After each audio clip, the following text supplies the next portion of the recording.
That wordless wife left that woman before things got worse. Once they thought I was asleep, my husband and his mother changed completely. They left home, but came back shamelessly, saying they didn't want to lose their money, causing chaos. When I confronted them, "My name's Daisy. I'm 30. I got engaged to Brad after dating him for 5 years. We lived with his parents in their house. We planned to buy our own home when we had our first child. It's been almost 2 years now, but we haven't had a child yet, and we're still living with his parents. Living with my husband, his mom, and his younger brother, I often worried those around me. My parents lived far away, needing a flight to visit, and they regretted not being able to help more. Luckily, my husband was always kind, and I had a great relationship with my mother-in-law. We were so close that typical issues between in-laws didn't affect us, making me really happy. Then I had an accident and broke a bone. I was in a hospital, unable to move on my own. Right after the accident, my husband and mother-in-law visited me daily, concerned for my well-being. But now they only come once a week. I appreciated their visits, but the day after the doctor warned me about lasting injuries. She can't do any chores now, but she's going to cost us more than ever. What a useless wife. She still has health issues. Having kids seems even less likely now, right? Yeah, maybe. Now that it's like this, I'm glad we don't have kids. If she stays in bed forever, I'll have to do all the chores and care for her. That's not what I signed up for when we got married. Wasn't it her job to take care of the house and everything? If she hadn't gotten hurt, she could have kept working as our maid. What a letdown. Before this gets too complicated, we should get rid of her. I'll file for divorce soon. Thinking I was asleep, they had this conversation in my hospital room. To them, I was nothing more than a maid and caregiver. After that, my husband and mother-in-law treated me with obvious coldness. Your husband hardly visits, does he? He's probably looking for someone else. If only you had a child, maybe he'd stick around. My husband wasn't even coming once a week anymore. My mother-in-law seemed to pass the time by making hurtful remarks. But my brother-in-law was different. He did the laundry, checked on me, and was very supportive. He visited almost every day and took me outside in my wheelchair when I felt trapped by my long hospital stay. Physical therapy was exhausting, and there were times I wanted to give up, but my brother-in-law's support kept me going. I'm not getting worse, and my physical therapy is going well, but it's still uncertain if I'll have any lasting issues. When I shared this with my husband and mother-in-law. Really? See, I told you we should have gotten rid of her earlier. They started arguing about me. What are you two talking about? Aren't you being too harsh on Daisy, who's been taking care of our house and father all this time? In reality, I've been looking after my father-in-law for 5 years while dating my husband. When we first started dating, they suggested, since you're going to get married anyway, why not live together? Yeah, that sounds good. We can save money by living together and get married once we're settled. When I hesitated, they reassured me, it's fine. We have plenty of space, we won't intrude on your privacy, and you won't have to pay rent. You want to marry my son, right? How could I say no? But in return, Daisy, could you help take care of my father while you work from home? It's just for 4 to 5 hours a day when my mother is at her part-time job. My brother is also here, so you two can share the responsibility. My brother-in-law was also working from home, so he and I teamed up to care for my father-in-law at home. They had a close bond, especially over my father-in-law's hobby of collecting furniture, for which he even had a separate house. My brother-in-law and I enjoyed hearing about his hobby. My father-in-law cherished his caring son, Reagan. Over time, my father-in-law's health worsened, and after years of care, he passed away. After that, my husband proposed to me, saying, "Thank you for always taking care of my father. Let's stay together and get married." Despite my efforts in housework and caregiving, once I became unable to move, my husband and mother-in-law treated me as if I were worthless. Even I, normally calm, felt furious. "I insist you pay what you owe." "Well, I want to avoid any trouble, so I'll let you have the house. Let's forget about dividing the rest of the property." I wondered if he would really give me the house, but my father-in-law had left a substantial inheritance, which was divided among my mother-in-law, Brad, and Regan. Each of them received around $300,000, so Brad seemed financially stable. Regan was tasked with handling all the paperwork with the executor and had to make multiple court visits, which was quite a hassle. "No way, we can't give up the house. If we split the property, I'll lose half of my savings. It's just a big house in the countryside. Even if we give it to her, it's not a big deal. At best, it's worth about $100,000, and we'll have to deduct various fees when we sell it. It's cheaper than losing half of my savings." "Well, if you think so, Brad. But what if she asks for more later? What if rumors start spreading in the neighborhood because we left her?" The two argued over what to do with me. "Then I'll take her in," Regan, Brad's brother, interrupted. "Why would you do that?" Ah, you've had your eye on Daisy, haven't you? That's why you're so willing. You can have her if you want, but she's no longer any use to us. Don't expect to come back asking for Daisy or the house later. Sure, why would I? Just make sure you don't come asking for money later. And remember, you can't return damaged goods. Brad and Reagan finalized the property transfer with legal paperwork through a lawyer. I'll take some money for my savings. You should find a younger, healthier, prettier woman to marry and build a better life. Sound good? Hey, Daisy, get a lawyer to start the divorce process quickly, they said. They planned to stay in a hotel for a while and left the room. Reagan and I silently watched them leave. I needed to find a lawyer to start the divorce process. With Reagan's help, I filed for divorce, and within a few days, Brad and I were legally separated. A week later, Brad and my mother-in-law packed their things and moved out of the house. It felt odd that Reagan, Brad's brother, continued to visit me. Now that I'm no longer married to your brother, you don't have to worry about me, I told him. I'm doing this because I want to. Our connection wasn't just because you were married to my brother. We've worked together caring for Dad and managing the house. We've talked more in these 7 years than my brother ever did with me. We're friends, right? Reagan said, smiling gently. All I could do was express my gratitude. A month later, I left the hospital. Even though I still had physical therapy sessions to attend, being home after such a long time felt like a relief. Do you think they'll really come back? I'm worried they might return and make me work again. I expressed my concern to Reagan. If they do come back, I'll make sure they leave. I can't forgive how they treated you so badly. Besides, they have no right to return to this house, Reagan reassured me firmly. Since I still couldn't move well, Reagan took care of most of the household chores. Luckily, I could continue working from home as a freelancer, which helped financially.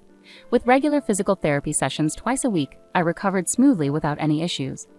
A year later, I regained my independence and Reagan and I shared the household duties. We spent more time together, even taking trips on our days off.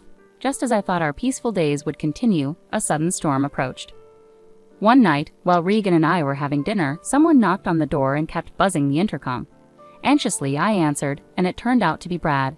Hey, let me in, he demanded. Worried about disturbing the neighbors, I reluctantly opened the door, and Brad walked in without hesitation. What do you want? I asked, feeling uneasy. Huh?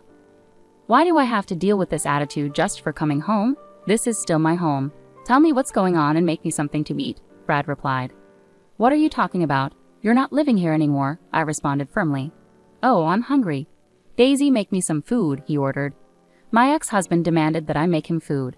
Hey, stop. Why are you here? I questioned, trying to keep my composure. Well, I've almost run out of money. My mom will be here soon, so leave the door unlocked, he replied casually. I stayed silent, and he continued, Oh, you're all healed now. That's great. Let's get back together. You must have struggled without me. My ex-husband, still under the mistaken belief that I cared for him, approached me with an unwelcome familiarity. His audacity made me feel sick. Enough. I divorced you. I don't care about you anymore. Don't act like you're in charge. You've been living off my money this whole time, only capable of doing housework, I retorted firmly. Just do as I say and shut up, Brad shouted. Just then, the door opened, and his mother walked in. You left the door unlocked? That's careless, she scolded. What's going on here? She's getting too bold, she added, noticing the tension. So I was just giving her a bit of a lesson. She's gotten tough in the year we've been away. Brad and his mother began to settle in again, acting as if they belonged there. This is enough. This isn't your home. I'm calling the police, I asserted firmly. Oh yeah, about that. This house was originally in your father's name, right? So technically, with my mom and the inheritance, our previous agreement is null and void, Brad claimed loudly, making an unreasonable argument.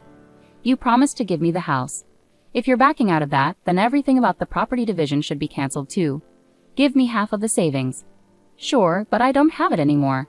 Didn't I tell you before? I've spent it all. I quit my job, blew it on drinks, risky investments, you name it. Brad's words shocked me. It was unbelievable that he could have spent such a large sum of money in just 1 year. I also owe about $20,000 in consumer finance debts. Can you pay it off for me? Brad asked, and at first, I thought he was joking, but his mother confirmed it was true. I can't lend you that much money, I replied firmly. I'm not asking for a loan. I'm telling you to pay it, Brad insisted. I'm not giving you any money.